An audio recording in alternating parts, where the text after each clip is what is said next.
Feldman. Thank you so much for taking the Hello. time. It's so wonderful to see you here on Toucan. Please, can you introduce yourself and tell us a little bit Yeah, about who you are? sure. I'm Roxanne Feldman. I am a middle school librarian at the Dalton School in New York City. I've been teaching at Dalton for 24 years. And as you know, we've been going kind of remote since March last year. And I've been really enjoying using Toucan. Can you tell us a I little bit? work Oh, sorry. Yeah, Please I keep going. usually Keep going. work with middle schoolers, so from fourth to eighth grade, and I also work with sometimes with high school students, especially in club setting. Can you tell us a little bit about how you found out about Toucan? I mean, I found out about Toucan because Toucan is developed by two Dalton alums, both of whom I taught when they were young and knew since they were actually I knew both of you since kindergarten because one of Yeah. them is my daughter's grade, and my daughter went through Dalton as well. Mhm. So when they sent out, I guess like beta version from the very very beginning, I'm somebody who really loves testing out new technology. So it looked good right away because it's circle and it feels much less restrictive and it feels much less stifling for Mhm. me than Zoom. I think by the time I found out about Toucan, it's maybe 4 or 5 months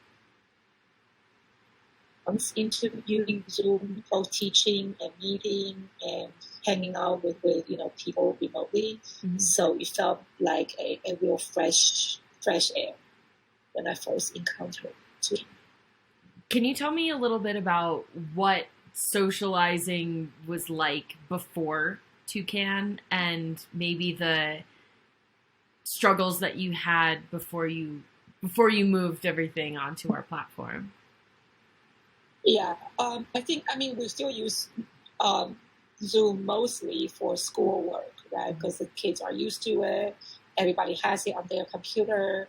I think that was a very cumbersome feature in Zoom where you create a bunch of breakout rooms and you have to either manually assign people or randomize people, and you don't have the kind of flexibility. Mhm. It, it felt very, very stilted and unnatural, and I just hated it so much. So the fact that you can move in and out of circles, joining different conversations at will, feels really, really good. And how have you been using Toucan yourself and also with your students? Yeah, I definitely use more with more of a social setting. I am what we call a house advisor at Dalton. So it's like advisory. So I have about 18 sixth grade kids that I'm taking care of, right? Like taking care, especially their emotional well being. Mhm. So we started this September. I think I tested out right away.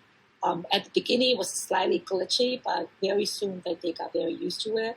And we do it once a week. The kids were like, "We don't. Let's not do it too many times because we want it to be special." So we Mhm. call it Toucan Tuesday.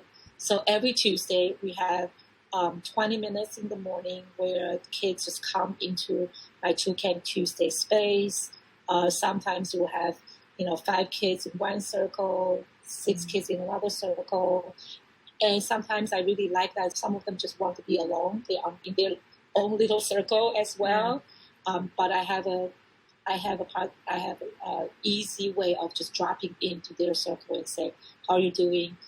And they're like, "I'm finishing up a book or I'm finishing an assignment, so I want to be alone at this point." Or they're playing Scribble in one circle and just chatting about sports in another circle. Um, and as an advisor, what I really like about the feature of the talking, the pausing, Mhm. chatting graphic is I can basically not join in any circle, but I can see how every circle is being active. Mhm. I can see five my students whether everybody's talking, is somebody dominating the Yeah. whole conversation, or is it a more like fluid conversation that's going on? Mhm. And as a teacher, that's just really useful.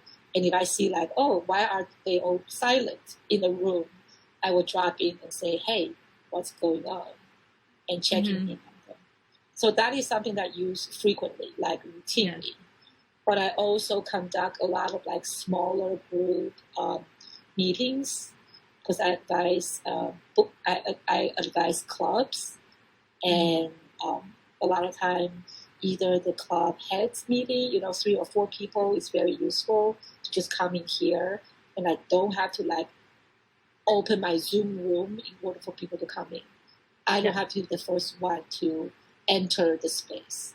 If I just I have one perpetual, the tea time forever, Yeah. and all my friends and all my students have that link, so they can go in and out of it without my having to, like, oh, it's time. I need to like open my Zoom room, otherwise the meeting cannot start.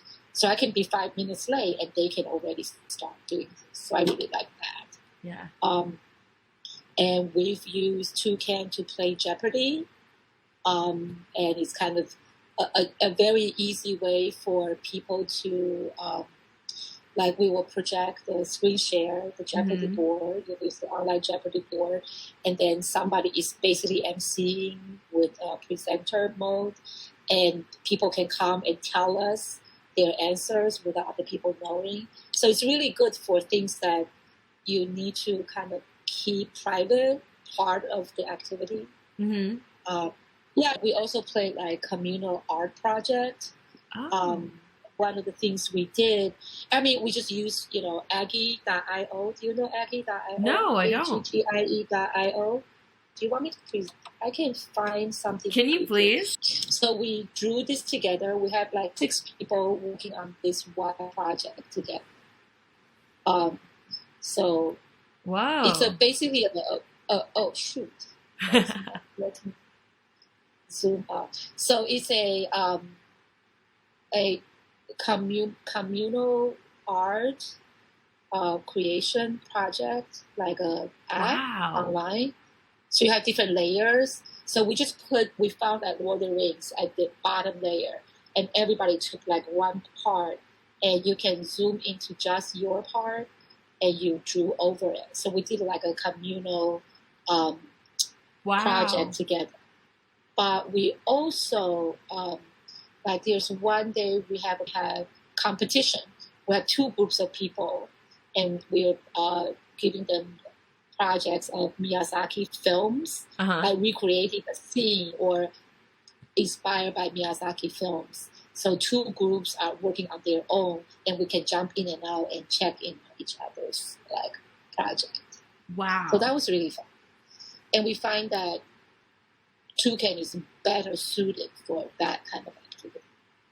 May I ask then, can you sense that there is more potential for creativity on Toucan? I definitely think there is more of it's less stifling, but it's just not as beautifully laid out. And I think the artistic layout itself is inspiring from the moment you come into the space. Mm-hmm. Right? Yeah. So, yeah, for me, it's just better. Because it's so dominating that it's not always easy to convince people to come to a new platform. Mm-hmm. Yeah. And I think for younger kids, it's easier to adapt. Yeah. And anyone who couldn't get in that right away, there seems to be a hurdle for people to jump that little hurdle, which frustrates me because I can jump much higher hurdle than most people can. So for me, it's a little frustrating because I want more people and bigger group to use it, but I can't seem to push it enough.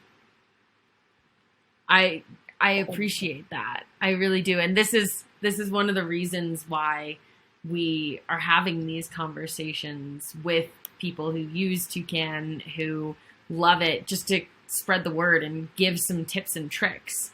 So on that note, do you have any advice or anything that you have discovered yourself that you'd feel comfortable sharing with other educators and just users in general? I think there sometimes there's a glitch, like Chrome doesn't always recognize microphone and video camera, and sometimes I just tell the kids to make sure you have the link, saved, quit out of Chrome, and they come back. Usually, 99% of the time, that solves the problem. Mm-hmm.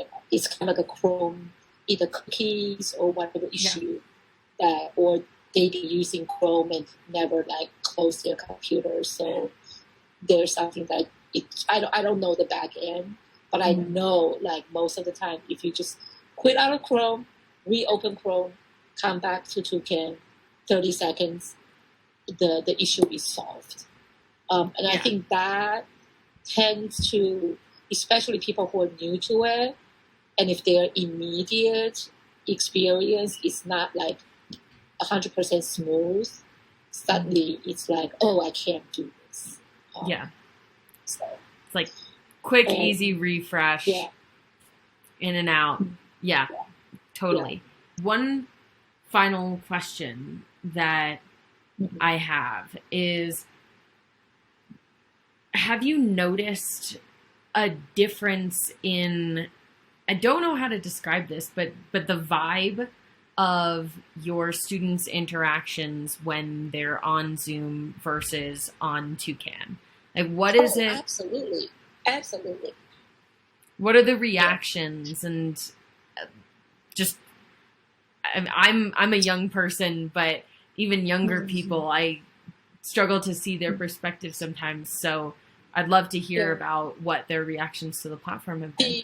I think you could come and talk to my kids. Okay. To ask them directly. I think you should come next Tuesday when I have Toucan Tuesday at 8 a.m. That 8:30. That is a lovely offer. I happen to be in Colorado, so that's 6 a.m. But no, I'd love to talk to them. I see a difference. They feel more. There's more there's more agency. And it's not everybody sitting in a square space. Mm-hmm. Do you find that people who don't contribute as much over Zoom get a chance to participate and have a good time on Toucan? I think so. I definitely think so. Okay. Yeah. That's great. There's definitely more of a, it feels more natural in interaction. Mm-hmm. That's what we're going for, and I'm glad that we can bring that to you and your students. And thank you so much for A, chatting with me, and B, being a wonderful beta user. You are one of the only people who has their own perpetual space, and you have used it well. I know. Do you see the number of? Can you see from your end how many people have been to that space? A lot. It's a little crazy. But keep that number climbing, please. Go for it. As many people as you want. Please keep bringing people on. We appreciate it. We love it, and we love talking to you always. So thank you so much.